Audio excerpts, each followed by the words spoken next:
la plupart des intellectuels marocains ont étudié dans des universités françaises et espagnoles. Et ils ont gardé des relations et de l'affection pour ces deux pays. Donc c'est là le choc, le grand choc. Cette position de ces deux pays en suivant les États-Unis. C'est tout l'Occident qui mène une guerre de destruction contre un peuple et une civilisation, mais je dirais contre même ses valeurs et le reste de ses valeurs, c'est-à-dire la démocratie, le droit international, le droit des peuples, l'autodétermination, le progrès, tout ce que vous voulez. Voilà, c'est lui-même qui nous a donné les valeurs universelles, qui vient avec ces valeurs pour nous détruire. On voit les Européens côte à côte avec les aviateurs européens, côte à côte avec les Américains, en train de détruire. Quand même, Bagdad, c'est pas rien pour nous, c'est pas possible. On peut pas. C'est comme si je détruis Rome ou Athènes. Bagdad, c'est ma Rome et mon Athènes. Et c'est ça peut-être que l'Europe ne comprend pas, c'est que lorsqu'elle bombarde, lorsque les B-52 bombardent l'Irak, en réalité, ils bombardent le Maroc. Ah, nous ressentons la même chose, même si on est à des milliers de kilomètres.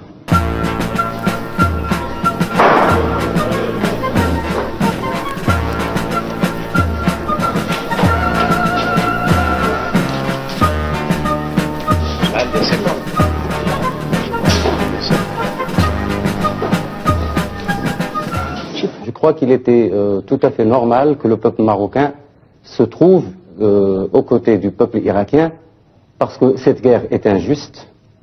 Elle est injuste même si les pays qui la font invoquent l'invasion et l'annexion du Koweït. On pouvait arriver à la libération du Koweït par d'autres moyens pacifiques, par le blocus, qui déjà commençait à donner ses premiers effets. Mais on a préféré faire la guerre et on l'a fait d'une manière telle que c'est la destruction de l'Irak en tant que pays, en tant qu'infrastructure, en tant que force émergente dans la région qui est voulue. L'objectif des États-Unis, c'est la destruction de l'Irak parce qu'il était en passe de bouleverser l'équilibre géostratégique de la région, parce qu'il constituait une menace pour Israël, et parce que l'Irak avait accédé à un certain niveau technologique. On pourrait comprendre à la limite qu'on détruise le potentiel militaire, mais pourquoi détruire le potentiel industriel? Sinon, vouloir empêcher un pays arabe d'accéder à un certain niveau de développement. Parce que l'Irak, pour nous, représente une potentialité arabe, un espoir, c'est-à-dire la possibilité d'avoir quelque chose de moderne dans ce monde, un accès au monde moderne. Avant, lorsqu'on parlait des Arabes, ou bien on leur donne l'image des chameaux, ou bien des ignorants, c'est-à-dire des gens qui sont hors civilisation et hors siècle.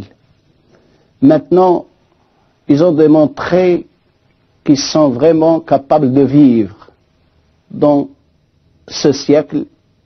L'opinion publique a été touchée par ce qu'on appelle aujourd'hui deux poids deux mesures. C'est-à-dire pourquoi pendant 40 ans on n'a rien fait pour résoudre la question palestinienne qui est la question fondamentale, et là il y a eu un problème arabo-arabe, c'est-à-dire un conflit régional qui n'intéresse que les Arabes. Voilà tout le monde qui arrive, toute une armada qui arrive d'une façon précipitée et qui interdit aux pays arabes de trouver une solution. Alors là, il y a un sentiment d'injustice avant tout vis-à-vis de la Palestine. S'il y a 1000 personnes qui sont mortes, 2000, ça n'a pas de valeur. Mais un seul Américain, s'il meurt, c'est catastrophique pour le monde entier. Et nous voyons que les bombardements actuellement aériens sont justifiés à partir de cela, que les pertes humaines dans la coalition soient minimum. C'est-à-dire que la valeur de l'homme occidental est une valeur supérieure à la valeur d'un homme irakien ou un homme arabe. La France n'est plus pour nous la France de la liberté. C'est la France de la guerre. On l'a vu, par exemple, dans la manifestation de Rabat.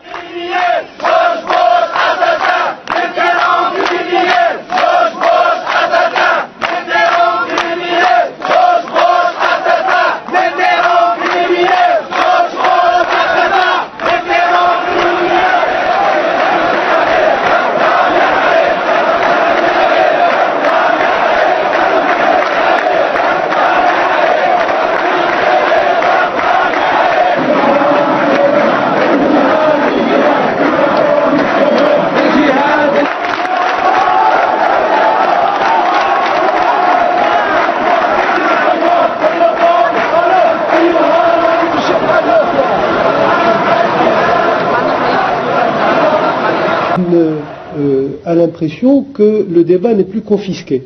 Il lui revient de l'interpréter directement. Et c'est ça qui est tout à fait nouveau. Par exemple, dans l'histoire du Maroc, moi je sens que c'est pour la première fois que les gens très très moyens, très modestes, se sentent directement les sujets de la réflexion, les auteurs de la réflexion, au lieu d'être des consommateurs passifs de ce que les émissions peuvent raconter. Moi de mon côté, je vivais mon appartenance au monde arabe de manière qui était pas très claire, je dois dire. Mais là, ça m'a obligé à prendre conscience de cette dimension et de me débrouiller pour trouver une réponse. Et il est très difficile de trouver une réponse cohérente avec le bilinguisme et la double culture. On est complètement déboussolé. C'est-à-dire que avant, c'est comme Fatima a dit, les références, c'était le critère, c'était la démocratie, c'était la non-violence. J'ai perdu, non, j'ai pas perdu l'espoir, c'est plus grave. J'ai perdu le monde que je croyais être. Ça, c'est plus grave. C'est plus que l'espoir. Je suis déboussolée. Il a moins de problèmes que moi, en fait. Nous, on a un problème très grave, et c'est pour ça que moi, je n'ai plus rien à dire.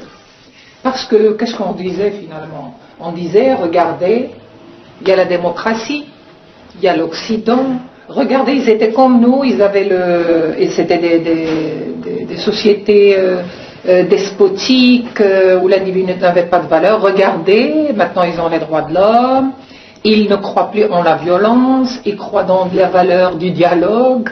Et alors, avec les bombes de Bagdad, l'Occident, qu'est-ce que je peux dire sur l'Occident? Je vois actuellement que nous aurons beaucoup de difficultés à parler comme modernes, comme porteurs de valeurs modernes, qu'on n'a plus le droit de parler au sens de la modernité et de défendre des valeurs modernes.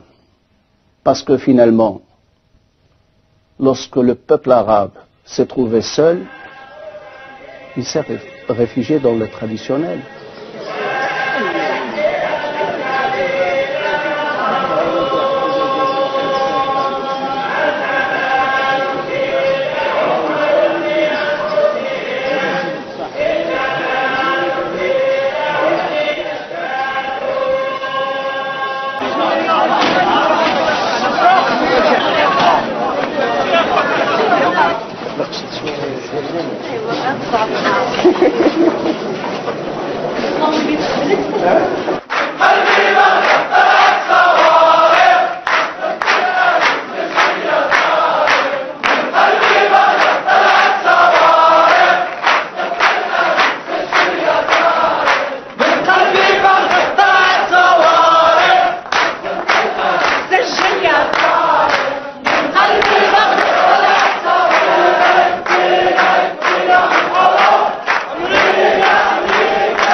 المنطلق الثاني قبل بضعة أيام فقط عندي ولد صغير 8 سنوات، وكجميع الأولاد مغرم بالرسوم المتحركة وبالأفلام الأمريكية، من واجبي في الجيش ماشي بحال المعنوي نحن اللي برا.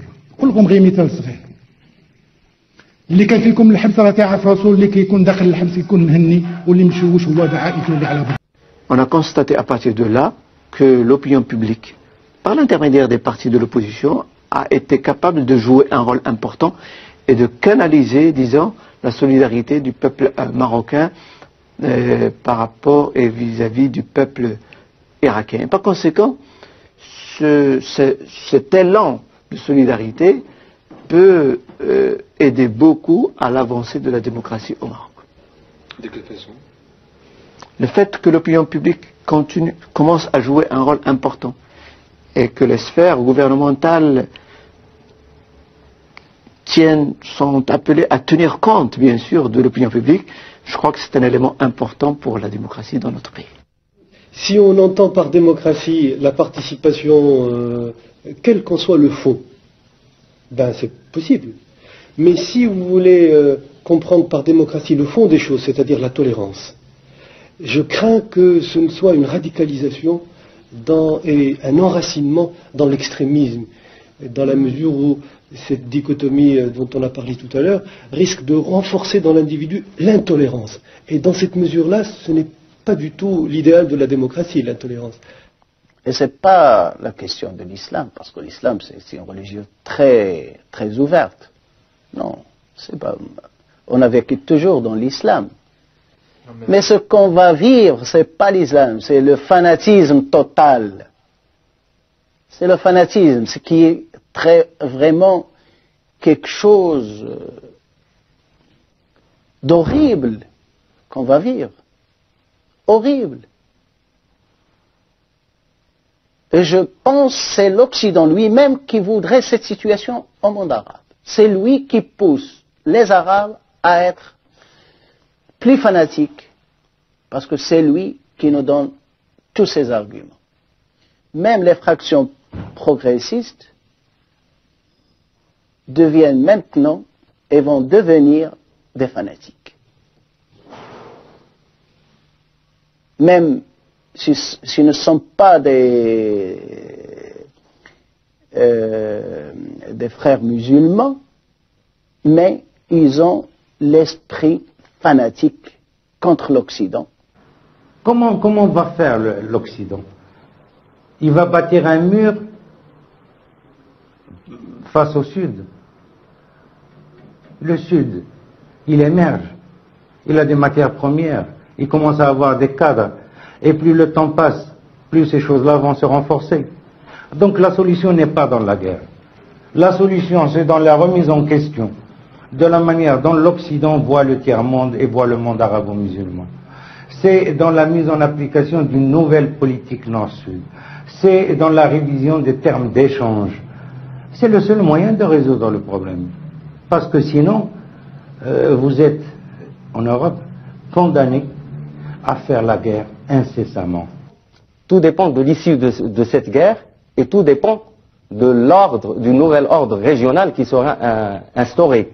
Si ce nouvel ordre satisfait les légitimes aspirations des peuples de la région et notamment du peuple arabe, là oui.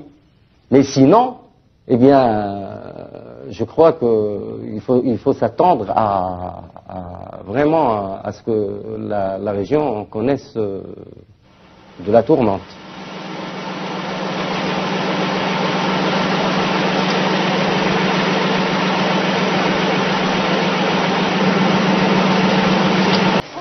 va voir est-ce que les Européens vont dire à Israël, eh bien, vous avez occupé le Golan, vous avez occupé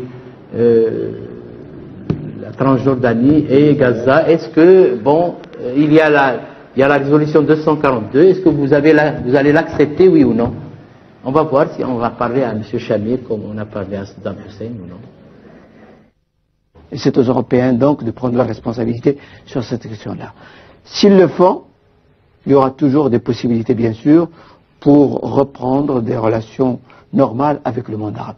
Sinon, eh bien, il est certain que les risques de rupture vont prédominer. Moi, j'y ai bien cru, l'Europe des valeurs et de la démocratie. Où est-elle? Qu'est-ce qui lui est arrivé? Il ne nous reste plus que maintenant. Il est vrai que maintenant, il faudrait se mobiliser pour le dialogue. En tout cas, moi, en tant qu'Arabe, j'ai besoin de dialoguer avec cette Europe. Et si cette Europe ne croit pas à ses valeurs, eh bien moi, j'ai intérêt à ce qu'elle les retrouve.